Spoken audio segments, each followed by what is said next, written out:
I was soul searching and traveling.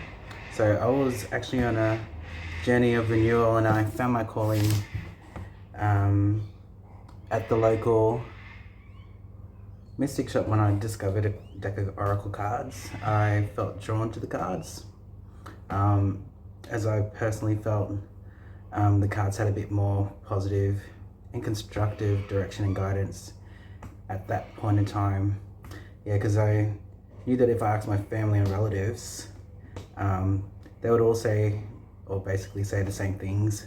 Like, you already know what your family is gonna say, or you already know what your friends are gonna say. It's like you just want a different opinion, something different, and that's where I was more drawn to. Then I was also drawn to runes when I came across some of those mystic shops as well. So it was really cool.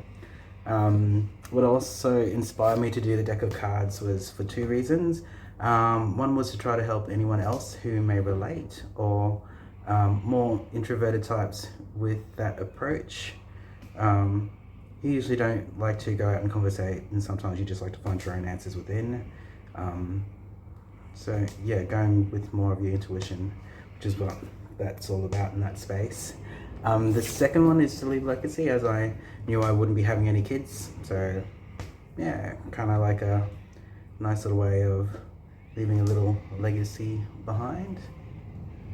Yeah, so I was also inspired in 2016 when I set out with my little vision of doing an art project and having some art concepts, when I had embraced some of these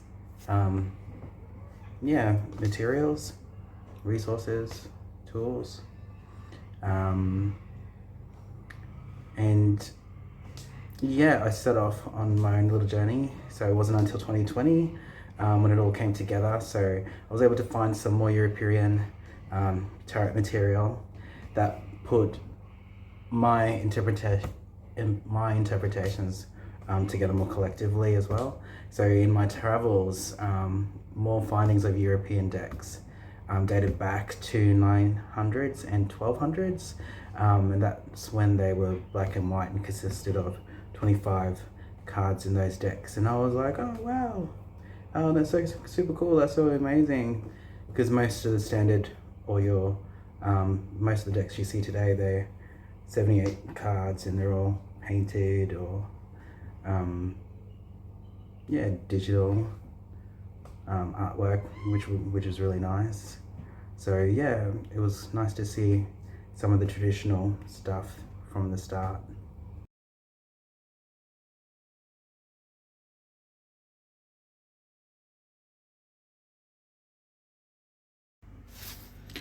So why the ancient legend of Moa Island's Gelam?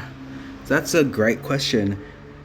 So I firstly had concepts of other designs that when I look back, it was relevant to emotions that I was going through at that time, and was similar to what has already been and done in doing research behind it. So it wasn't until I think around 2020 when all of my various experiences and self-realization brought everything together and aligned to a concept.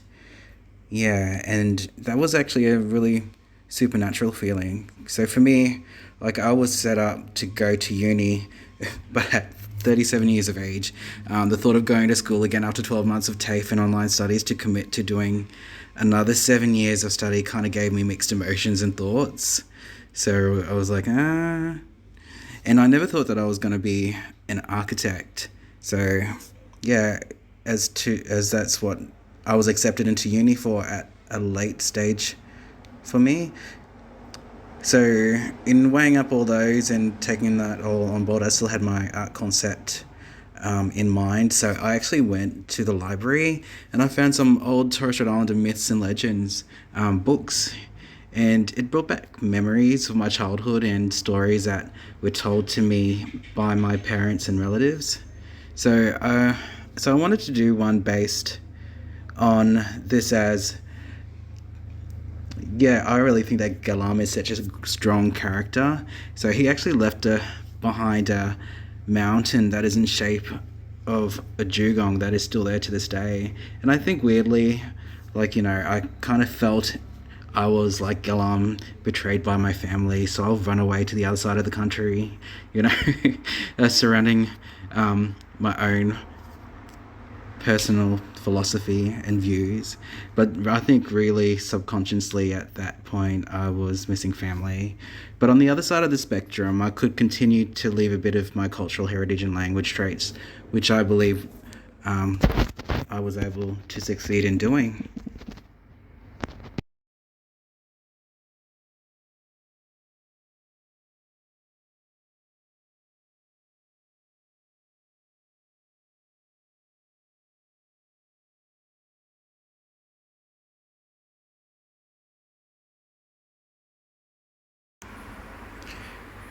So, why the type of style and design for this deck? Yeah, so I did a lot of research in comparison to seeing what was already done in the tarot space, as I wanted to do something original and that hadn't been done. So, in my research, I found and resonated to European tarot cards that were made in the early 900 to 1200s. And I was amazed. Across Europe, um, yeah, they were popularly played, and the decks of cards were black and white, and they actually came in a pack of 25. Yeah, so with my concept established, this gave me further incentive to use the original and traditional approach of the black and white cards with similar sizings because I wanted it to hold that same traditional outlook. Um, yeah, because I really resonated with that at that time. So the deck that I designed, it consists of 80 cards, 78 as the traditional tarot, by Raider Waite, and with an extra 2 cards which are for optional use. So yeah, the 80 designs are all different, exploring the story of Gelam. It suits to further understand the deeper nuances of the cards and their meanings.